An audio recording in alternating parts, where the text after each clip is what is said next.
Les princesses, bonjour. Que ce shiur soit pour la gloire d'Akadosh Baruch Hu, la libération des otages et la protection de Am Israël là où il se trouve. Refoua Shelema, les Shalom ben Rachel, Avraham ben Rachel, Joël Myriam bat Sarah, Rachel Sivian bat Germoma, Yosef Chaim Shalom ben Sarah, Anat bat Rachel, Lucien Essim ben Germoma, Yosef Yitzhak ben Eliane Esther Sarah, Evelyne Chava bat Atou, Annie bat Myriam, Michael ben Sarah, Yochanan ben Michal, Avraham, Shmuel Yaakov, Dvora et Mortré, Yeladim Shalidinili, l'enfant Avraham Mortré ben Nina Malka, Sarah bat Luna, Daniel Mazaltov bat Fortuné, Vekol Rolé Amo Israël, Ethel bat Liora Esther, Vekol Rolé Amo Israël. Voilà, alors cette paracha est merveilleuse. C'est la paracha de Ekev. Et encore, elle commence par Veaya Ekev. Et là, on nous apprend, le Talmud vient nous dire que ce sera une connotation de joie. C'est un langage de Simcha Veaya. Alors, regardez les princesses. Hachem nous promet toutes les brachot, toutes les bénédictions, si on écoute et on garde les lois et on les accomplisse. Alors, Akadosh Baruch Hu, lui aussi accomplira ses brachot et son alliance qu'il a fait à Avraham, Yitzhak et Yaakov, à nos ancêtres. Et Rashi vient et dit, et Kev, c'est le talon. Les petites mitzvot que l'on piétine, que l'on ne croit pas suffisamment importantes. Alors Hachem le bénira. Hachem fait cas des petits détails. La Gemara nous dit, il n'y a pas de salaire à une mitzvah dans ce monde matériel. Il n'y a pas de salaire car c'est comme à l'image d'un enfant qui voudrait acheter un bonbon avec un louis d'or. Alors, on se retrouve ici, c'est encore Moshe avec ses recommandations. La paracha Ekev débute par le rappel de la responsabilité de nos actes. Le respect de la Torah et de ses mitzvot sera la garantie pour le Am Israël d'être préservé des souffrances et de recevoir la bracha. À ce titre, Moshe souligne l'importance de ne pas craindre les autres nations en rappelant les miracles extraordinaires qu'ont vécu nos ancêtres, et ce depuis notre sortie d'Égypte. La paracha se poursuit en énumérant diverses remarques sur les fautes que le Ham Israël a commis dans le désert, avec en particulier la faute du veau d'or qui a conduit Moshe à détruire les premières tables de la loi, qui étaient des lois divines, qui étaient des tables divines. La paracha se conclut par le second passage de Shema Israël, ainsi que la promesse de vaincre tous nos opposants si nous respectons la Torah par amour envers Hachem. Servir Hachem en nous réjouissant et avec amour. Alors comment s'attacher à Hachem? En s'attachant au Talmidei Chachamim. Dans la Tfila, un juif demande à Hachem tout ce dont il a besoin. la santé, la parnassa abondante, du narat avec ses enfants, une longue vie, et la liste est longue. Pour être exaucé, il faut que les brachotes divines se déversent sur chacun de nous.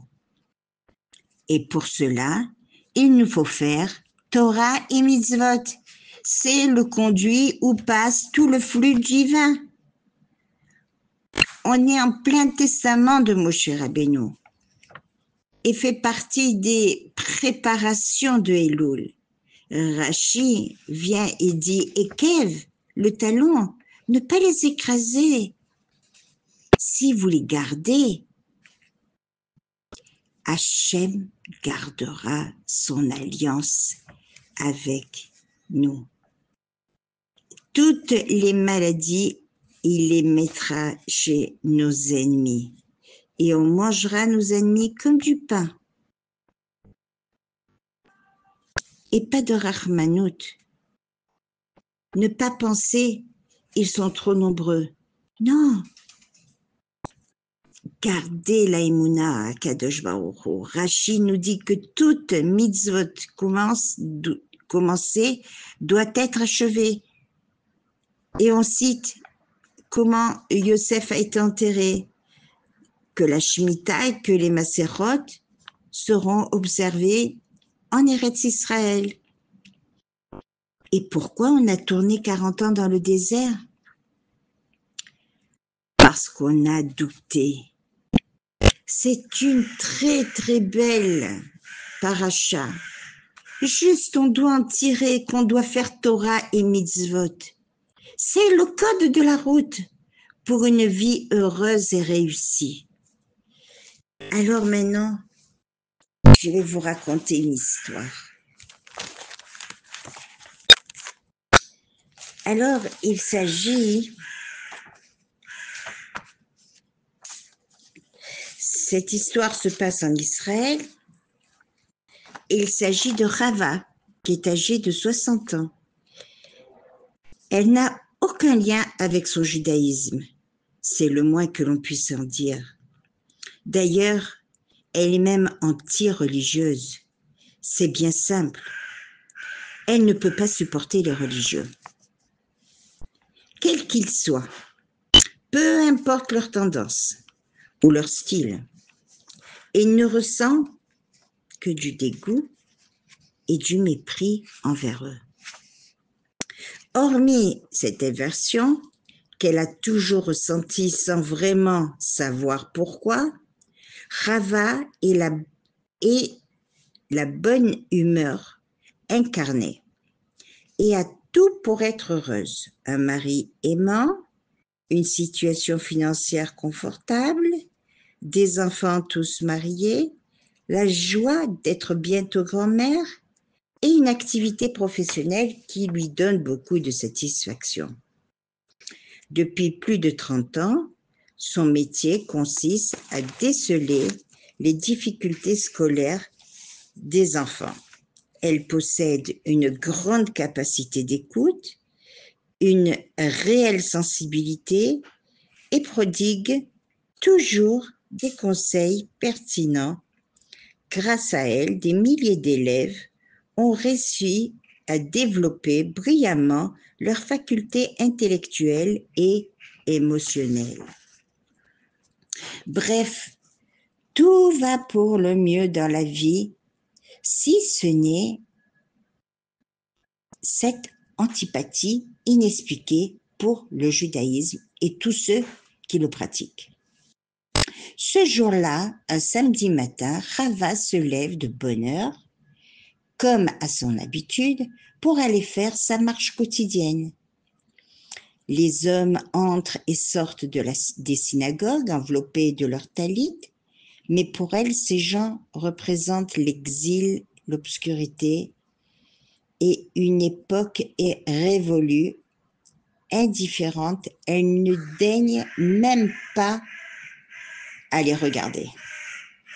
À un moment, elle aperçoit Avigdor, le médecin de la famille, qu'elle salue poliment, avant de voir qu'il porte une kippa, et voilà qui lui répond.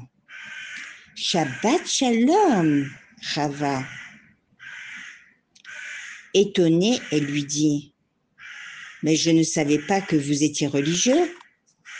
Je ne suis pas religieux, répond le médecin. Chava est perplexe.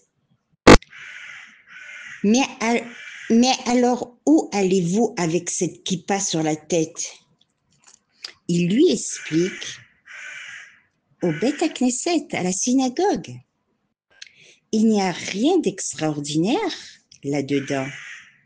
Un juif qui se rend à la synagogue doit porter une kippa, c'est tout. Je n'ai rien inventé. Mais Chava insiste.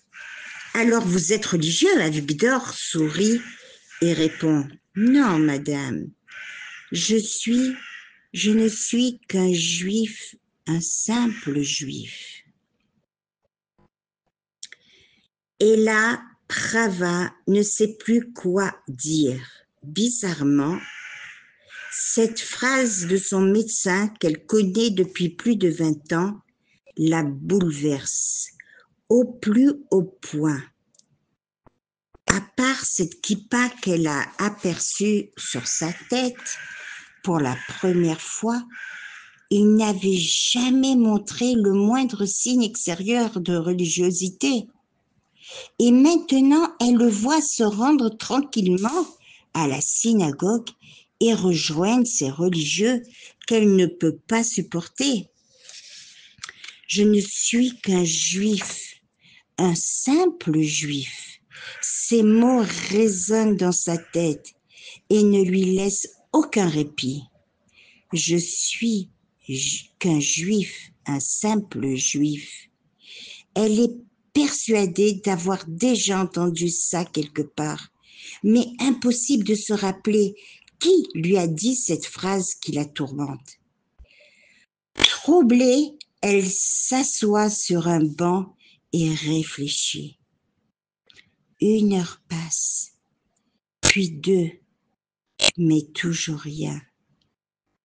Au bord des larmes, elle finit par implorer le Créateur. Maître du monde, où ai-je déjà entendu cette phrase et pourquoi me perturbe-t-elle autant? Aide-moi, je t'en supplie.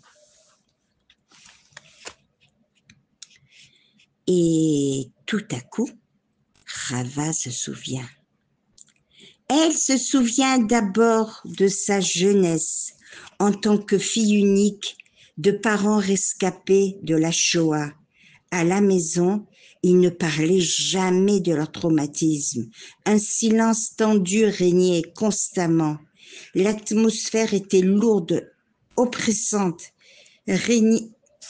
Son père était un homme totalement renfermé sur lui-même, qui ne parlait pratiquement jamais, excepté quelques mots de temps en temps. Il était endurci, sérieux, totalement investi dans son travail à l'usine.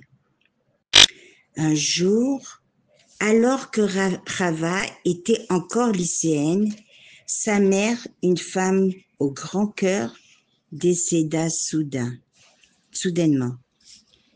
Peu de temps après, son père attrapa la terrible maladie d'Alzheimer. Mettez-vous un peu à la place de Chava.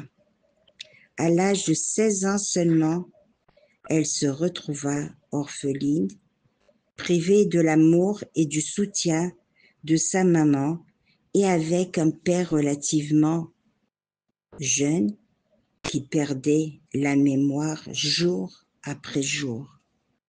Terrible. Son père restait là assis pendant des heures, le regard vide. Il ne disait pas un mot. Chava lui tenait souvent compagnie, ne voulant pas le laisser dépérir tout seul.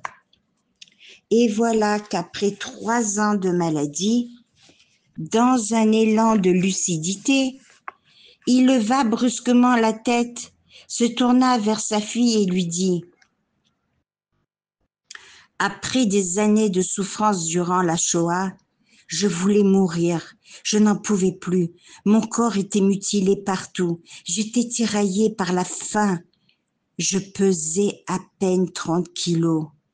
Je n'avais plus de parents, ni frères, ni sœurs, plus aucun espoir, plus rien. Tout à coup, un nazi qui mesurait au moins 2 mètres a surgi de nulle part. Il a pris son pistolet et l'a appliqué sur ma tempe et m'a hurlé « Sale juif, qui es-tu » Je ne comprenais pas sa question. Pourquoi il me demandait ça?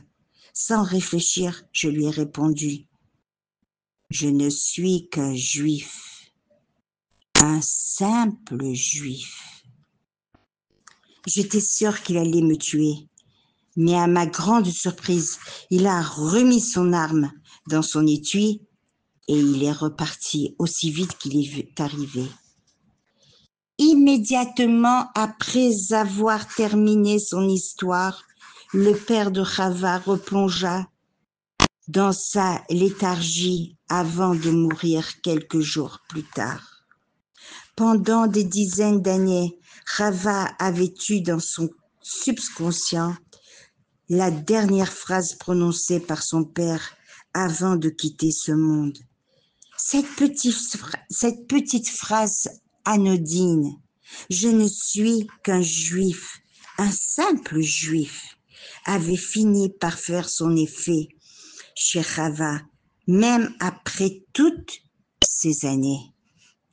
Tous ces souvenirs, jusque-là profondément enfouis dans sa mémoire, l'incitent alors à se remettre en question. Peu à peu,